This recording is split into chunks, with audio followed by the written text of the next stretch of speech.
Toliau mūsų kelyje 7 taurės. Tai pasirinkimo, fantazijų ir iliuzijų korta. Kortoje matome žmogų žvelgiantį į 7 taures kylančias iš debesų.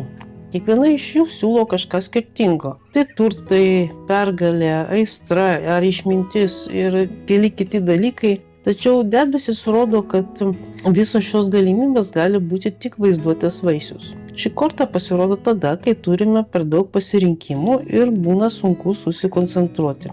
Tai svajonių ir vizijų laikas, tačiau kartu ir perspėjimas, kad ne viskas tai, kas blizga, yra auksas.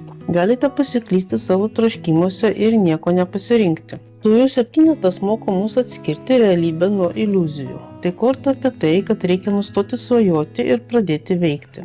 7 pamoka – pasirinkimas yra tavo galia, bet tik veiksmas suteikia jam prasmę. Paklausk savęs, kas iš tiesų mano svajonių yra tikra, o kas tik gražus vaizdinys.